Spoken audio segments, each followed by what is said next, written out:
جی السلام علیکم۔ آج کی اس ویڈیو میں ہم آپ کے ساتھ شیئر کرنے جا رہے ہیں 7 ایسی چیزیں، یعنی 5 اور 2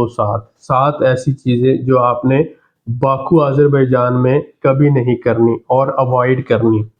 یہ ویڈیو بہت ہی زیادہ ٹف ہونے جا رہی ہے اور بہت سی آپ کہہ سکتے ہیں کہ اس میں ایسی باتیں میں نے کبھی بھی نیگیٹو ویڈیو نہیں بنائی، اور میری یہ ہمیشہ کوشش ہوتی ہے کہ میں اوائڈ کروں ایسے ٹاپکس کو جو کسی کو ہرٹ کر سکتے ہیں، لیکن میرے نوٹس میں ایسی چیزیں آئیں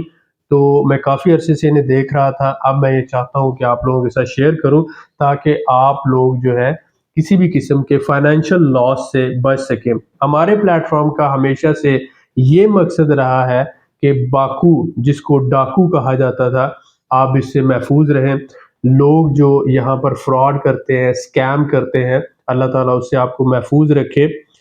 اس میں 7 ایسی چیزیں ہیں جو آپ نے نہیں کرنی۔ نمبر 1 کیا ہے؟ سب سے پہلے تو کچھ ایسے ہاسٹلز ہیں جو پرپز بلڈنگ کے اندر نہیں ہیں، جو لوگوں نے یہاں پر کرائے کے گھر لے کر ان میں بیڈز لگا کر اس کو ایز اے ہاسٹل یوز کر رہے ہیں۔ ان کو انلیگل ہاسٹلز کہا جاتا ہے۔ تو اوائڈ کریں ان ہاسٹلز میں رہنے سے، کیونکہ یہاں پر زیادہ تر لوگ جو انڈیا پاکستان سے آتے ہیں وہ ایجنٹی بازی کے لیے آتے ہیں، اور یہاں سے پھر آگے ڈنکیاں لگانے کے لیے یا باقی معاملات کے لیے، اور بہت سے لوگ انلیگل ہو جاتے ہیں۔ تو یہ انلیگل ہاسٹلز جو ہیں یہ ایجنٹوں کے گارڈ ہوتے ہیں۔ نمبر 1 آپ نے کوشش کرنی ہے کہ ایسے ہاسٹلز کو اوائڈ کریں۔ نمبر 1 ہاسٹل میں سٹے نہیں کرنا۔ کوشش کریں کہ آپ کسی ہوٹل میں سٹے کر لیں۔ اگر آپ نے لانگ سٹے کرنا ہو تو گھر یا اپارٹمنٹ کرائے پہ لے لیں، وہ اس سے آپ محفوظ رہیں گے، یعنی کہ آپ بڑے لاس سے بچ جائیں گے۔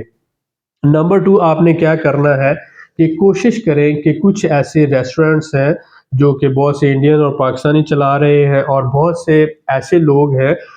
جن کے فائنینشیل لاسز ہوئے، یہ اسی طرح کی انلیگل ایکٹیویٹیز جنہیں ہم ایجنٹی بازی کہتے ہیں اس میں انوالو ہوتے ہیں۔ تو آپ نے کوشش کرنا ہے کہ ایسے ہاسٹلز اور ایسے ریسٹورنٹس جو ہیں ان سے آپ اپنے آپ کو محفوظ رکھیں۔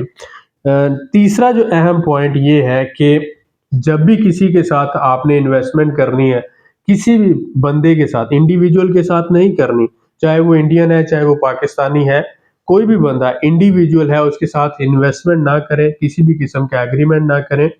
جب تک اس بندے کی کوئی لیگل کمپنی رجسٹرڈ نہیں ہے، اس کمپنی کا لیگل آفس نہیں ہے، اور وہ آپ کو لیگل ایگریمنٹ نہیں کر کے دے رہا، یا کمپنی کے لیٹر ہیڈ کے اوپر اسٹیمپ کر کے سائن کر کے آپ کو ریسیونگ نہیں دے رہا۔ جب تک کوئی بھی بندہ آپ کو آذربائیجان میں رجسٹرڈ کمپنی کے انڈر جو سائن کر کے رسید نہیں دیتا، تو اس کا مطلب یہ ہے کہ وہ انڈیویجول کسی بھی قسم کا آپ کے ساتھ فائنینشیل فراڈ یا سکیم کر سکتا ہے۔ لہٰذا اس چیز کو اوائڈ کریں، چاہے وہ آپ کے گاؤں کا ہے، چاہے وہ آپ کے شہر کا ہے، چاہے آپ کے کسی دوست نے اس کا ریفرنس دیا ہے۔ مجبوراً مجھے یہ ویڈیو بنانا پڑ رہی ہے، ہو سکتا ہے کہ آپ کو یہ باتیں سننے میں اچھی نہ لگے، لیکن جب لوگ ہم سے رابطہ کرتے ہیں کہ ہمارے دوست تھے، ان کے کہنے پر ہم نے $5000 بھیجا، $10,000 بھیجا، اب وہ بندے نے اپنا فون بند کر دیا ہے، اور اب یہ ہوا ہے کہ ہمارا بندہ وہاں پر ہے، اس کے پاس کھانے کو پیسے نہیں ہیں، آپ اسے کہیں جاب لگا دیں، ہم اس طرح کے پرابلم میں ہیں، اس طرح کے مسائل میں ہیں، کیونکہ ہمارے نمبرز یوٹیوب پر اویلیبل ہیں، بہت سے لوگ ایزیلی ایکسیس کر لیتے ہیں۔ تو ایسی صورت میں پھر یہ بہت سے لوگوں کی ہم نے مدد بھی کی ہے، لیکن آپ اس بات کو سمجھنے کی کوشش کریں کہ آپ کا بھی ٹائم قیمتی ہے، ہمارا بھی ٹائم قیمتی ہے۔ تو ہم ایک پبلک اویئرنیس کے لیے یہ جو میسج دے رہا ہوں میں، اس میں میرا کوئی اپنا ذاتی مفاد نہیں ہے۔ بہت سے لوگوں کے ساتھ اس طرح سے فراڈ اور سکیمز ہوتے ہیں، اور جس میں زیادہ تر جب انویسٹیگیشنز کی جائے، جب اس کے دیکھا گیا تو پتہ چلا کہ اس میں کچھ ہاسٹلز اور کچھ ریسٹورنٹس کا رول تھا۔ لہٰذا اوائڈ کریں ایسے کسی بھی ہاسٹل کو، ایسے کسی بھی ریسٹورنٹ کو جو انلیگل ایکٹیویٹیز میں انوالو ہے، اور اس کے ساتھ ساتھ کسی بھی انڈیویجول کے ساتھ بزنس کرنے یا انویسٹمنٹ کرنے سے اوائڈ کریں جب تک کہ اس کی رجسٹرڈ کمپنی نہ ہو، اس کا آفس نہ ہو، اور وہ آپ کو کمپنی کے لیٹر ہیڈ پر ریسیونگ نہ دے رہا ہو۔ چوتھی اہم بات کہ جب آپ ایئرپورٹ پہ آتے ہیں، اگر آپ پہلے نہیں آئے، آپ ٹریولنگ نہیں کرتے، تو کوشش کریں کہ کسی انڈین یا پاکستانی ٹیکسی ڈرائیور کے ساتھ آپ نہ آئے، کیونکہ وہ راستے میں آپ کو مختلف آفرز کر سکتا ہے، اور بعد میں اس طرح سے بہت سے لوگ جو انجوائے کرنے کے لیے آتے ہیں وہ ان کو اس طرح کے بارز میں لے جاتے ہیں، کلبز میں لے جاتے ہیں جو اسکیمنگ میں انوالو ہے۔ بہت سے لوگوں کی مجھے کالز آئیں اور انہوں نے کہا رات کے 12 بجے 1 بجے کلبز میں وہاں سے کالز آ رہی ہیں کہ کلب والوں نے ہمارے ساتھ اسکیم کر دیا، بار والوں نے ہمارے ساتھ اسکیم کر دیا، میرے سے 500 منات لے لیا، میرے سے 800 منات لے لیا۔ یہ جو اسکیمنگ ہے، یہ جو فراڈ ہے، اس میں زیادہ تر رول ایسے پاکستانی اور انڈین ٹیکسی ڈرائیورز کا ہوتا ہے جو آپ کو کچھ کمیشن کی وجہ سے وہاں پر لے جاتے ہیں اور پھر آپ کو ٹریپ کروا دیتے ہیں، اور پھر یہ اس طرح کا آپ کی لائف کا ایک برا ایکسپیرینس بن جاتا ہے۔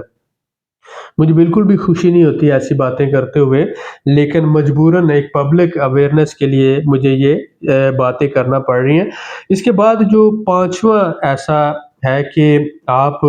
کوشش کریں کہ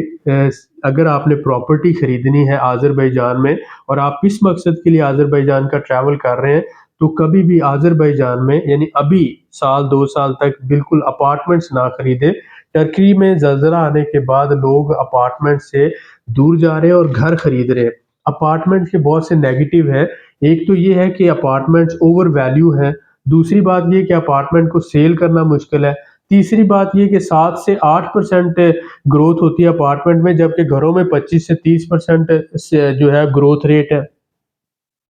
جو نقصان کی بات ہے کہ اپارٹمنٹ میں مینٹیننس چارجز لیے جاتے ہیں 200 150 منات 200 منات ہر مہینے، وہ پاکستانی 35 سے 40 ہزار بن جاتا ہے۔ اس کے ساتھ ساتھ فیملی کے ساتھ اگر آپ رہ رہے ہیں تو آپ کے ہمسائے آپ کو سکون سے رہنے نہیں دیتے، کیونکہ ہم لوگ اسپائسز کا یوز کرتے ہیں اور یہ لوگ جو ہے اسپائسز نہیں کھاتے، تو وہ جو اسمیل پھیلتی ہے اپارٹمنٹ سے، اس سے وہ سارے ڈسٹرب ہوتے ہیں اور پولیس بلا لیتے ہیں۔ تو اوائڈ کریں، اگر آپ فیملی کے ساتھ مائگریٹ کر رہے ہیں تو اپارٹمنٹس نہ لیں۔ اگر کوئی آپ کا بھائی، آپ کا دوست، آپ کے شہر کا بندہ آپ کو اپارٹمنٹ لے کے دینا چاہتا ہے تو اس کو کیونکہ نالج نہیں ہے، ایسے 5-6 کیسز ہمارے سامنے آئے جن لوگوں نے اپارٹمنٹس لیے تھے، وہ اب ایگزٹ کرنا چاہتے ہیں، سیل کرنا چاہتے ہیں اور گھر لینا چاہتے ہیں۔ تو ہم نے یہ سوچا یہ اویئرنیس آپ کو دے دیں۔ ہم کیوں گھر بنا کے دے رہے ہیں؟ کیونکہ ہمیں پتہ ہے کہ ہمارے لوگ گھروں میں خوش رہیں گے، وہ لائک اے کنگ رہیں گے، بادشاہ کی طرح رہیں گے، اور ہمارا اپنا ایک کلچر ہے جس کی وجہ سے ہم لوگ گھروں میں رہتے ہیں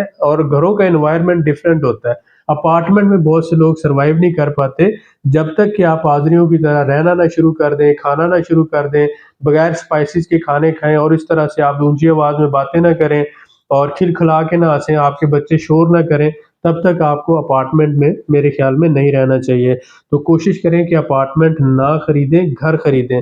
اس کے بعد چھٹا اہم پوائنٹ یہ ہے کہ بزنس ریزیڈنس آذربائیجان آپ